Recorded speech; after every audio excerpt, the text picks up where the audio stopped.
Hi, everyone, and welcome to the WFLA Intern Newscast for the summer of 2013. I'm Rod Carter. A Tarpon Springs shrimp boat went up in flames last night, along with its owner's livelihood. As Corey Seabrook tells us this morning, firefighters rushed to the scene, but it was just too late. Fire destroyed the shrimp boat Sky Marie late Tuesday night. Tarpon Springs Fire Department worked all night fighting the fire with water and foam, but couldn't save the boat. I'm thankful for the fire department. They did everything they could do. There ain't much more you could ask. Now emergency crews have a bigger problem. Thousands of gallons of diesel spilling into the Anclot River. The cleanup started this morning with Coast Guard and Fish and Wildlife crews surveying the site. They used booms to contain the leaking fuel and these absorbent pads that turn from white to red when they soak up the diesel. Although the fuel spill in Tarpon Springs may be contained, its impact on the environment here is still unknown. The biggest threat is the oil. It gets on, especially the birds, it gets on their wings and stuff, and makes it hard for them to fly with that extra oil that's gathered up on their wings. With all that diesel in the water, we asked officials, how bad was it? It's not that bad. It's okay. It looks terrible because it is red, but we are concerned for protection of the environment and, of course, the welfare of the people around.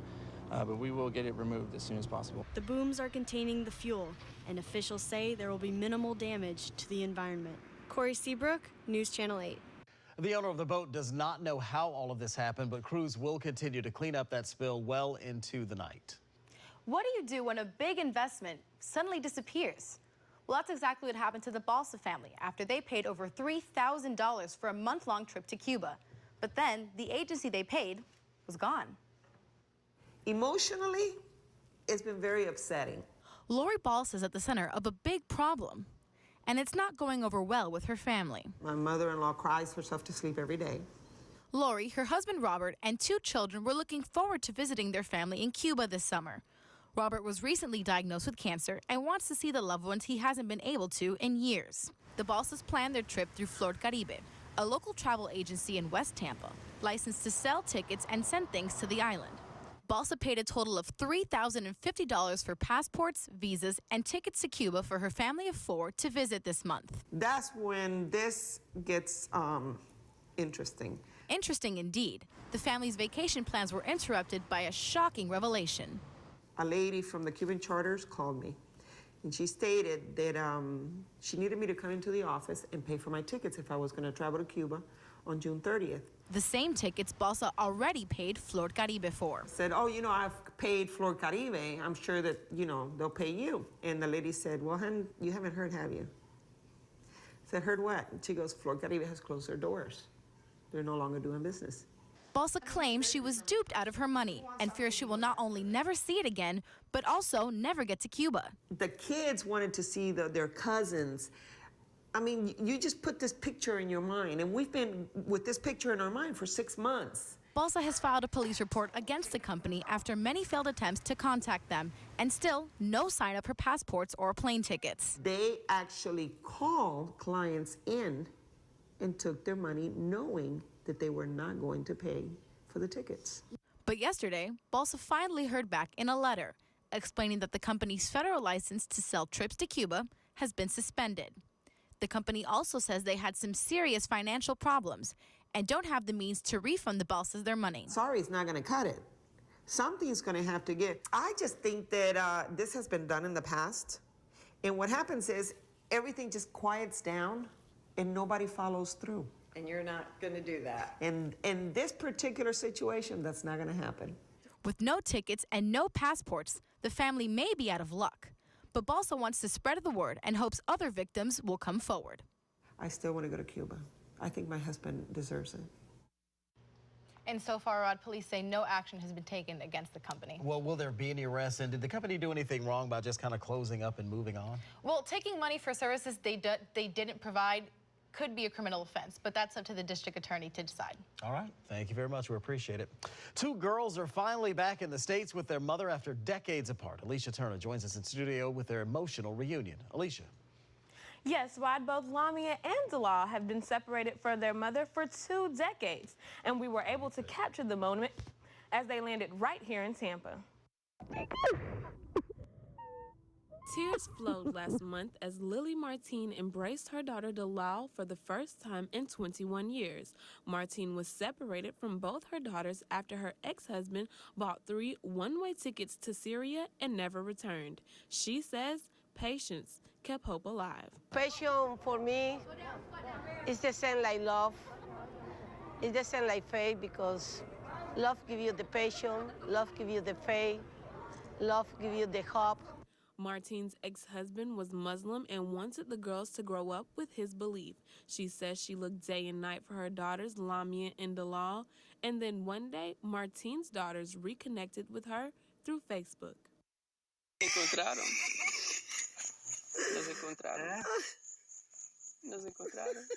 After years of waiting, Lily Martine could barely contain herself as she pictured all 4 of her kids together.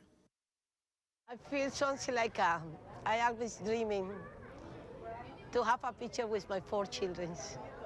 I think that's the moment came. That made me feel really, really happy to hold all of them and at the same time for one picture all together. I love you. Lamia was the last to return, and her trip came with big news. She is expecting a baby. Martine says she couldn't be happier and doesn't plan to miss a moment. In Tampa, Alicia Turner, News Channel 8.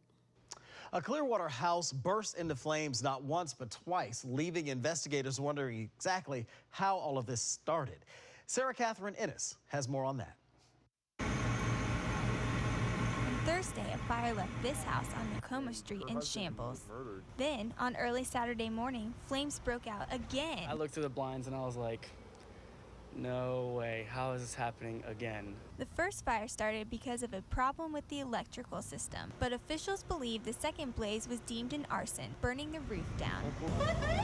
If they're playing around in the neighborhood, that may not be the only house if it's just a scarce arson person. Both the homeowner, Rebecca Fenton, and the boarder living with her escaped with no injuries, but the damage was extreme. First fire was basically a total loss, $100,000 in damage, uninhabitable. Neighbors could not believe their eyes when they saw the sky-high flames, and some even worried their house could be next. I have a home. I live across the street. You bet you're behind, I'm concerned. These fires are not the only suspicious activities linked to this house. In 2008, the homeowner's husband was shot while he was working out in his backyard. It doesn't seem quite right. Investigators believe this fire was caused by an act of arson. Now, they're just trying to find out who did it. In Clearwater, Sarah Catherine Ennis, News Channel 8. And if you have any tips on this case, please contact the Clearwater Police Department.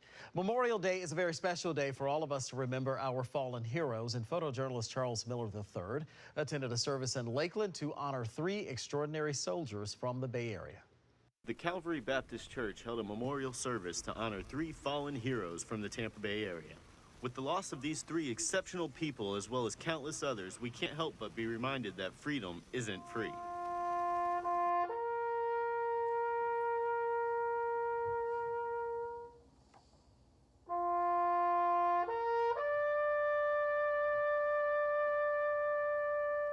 Oftentimes we take opportunities like this to be walking around in the church. We take it for granted.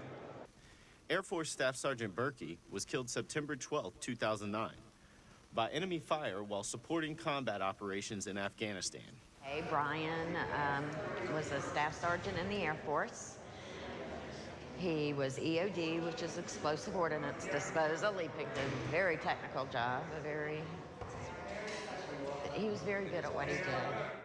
Army Sergeant Lisk died on June 26, 2006, as a result of injuries sustained in Iraq. His unit received indirect fire from enemy forces during combat operations. It seemed like it was yesterday, even though it was almost 7 years ago. It still is yesterday, to us, to her. The hole gets smaller, but it never closes. Army Specialist Brittany Gordon also died in Afghanistan almost 3 years later. On October 13, 2012, just days after her 24th birthday, Brittany received injuries caused by an improvised explosive device when a suicide bomber attacked her unit. She was a wonderful young girl, young lady who loved her country. She loved being in the military. She loved her fellow soldiers, and she loved her family. And There's not a moment that goes by that I don't think about her. The parents of 3 fallen soldiers that are being remembered here today are very honored that their children's names will not be forgotten. In Lakeland, Charles Miller, News Channel 8. All right, switching gears now. After doctors removed a 4-pound hairball from his stomach, Ty, the Siberian tiger, is now recovering at the Wildlife Rescue and Rehab Center in Seminole. Sophie Erber takes us straight into the cage. What doctors discovered is every cat's worst nightmare. A giant hairball was lodged in Ty the tiger's stomach. Despite its massive size, the surgery went well. The first 2 days, I figured he was going to die. Ty's keeper, Vernon Yates, worried the surgery was just too much for his elderly cat. Since then, he has actually slowly but getting better every day. Once removed, the hairball weighed an impressive 4 pounds. So impressive that various labs and museums started bidding on the ball. So he stashed it away for safekeeping in his vegetable bin. Hairball's in the refrigerator. This is hairball. Friends told Yates to sell the hairball on eBay, but he decided he'd donate it instead. Sudden, I got a phone call from Ripley's, and they offered me $250 for it, and I said no. I would rather give it to you, and you put a plaque or something up with it that says, thanks to these doctors in Blue Pearl that actually saved Ty's life. It's no wonder why Ty isn't up for any visitors. One of these camera batteries weighs about a pound, and 4 of them together weighs about as much as Ty's hairball. This is the hairball that was actually removed out of him. It's in about 4 or 5 different plastic bags because the smell is tremendously rank. While Ty recuperates, his record-breaking hairball makes its way to Ripley's, and believe it or not, Mr. Yates plans to make the drive to Orlando and hand-deliver the hairball himself. Sophie Erber, News Channel 8. Now, Mr. Yates has been keeping this hairball intact, wrapped in garbage bags, but it's still quite a mystery how scientists will preserve it and then display it for the museum patrons. Yeah, of course, they'll do something about that smell, I'm sure, right? That is the hope, because it was, as he said, tremendously rank. That's about the best description I've ever heard. All right, Sophie, It was thank you. accurate. Thank you very much. All right, thank you so much for joining us, and have a fantastic day.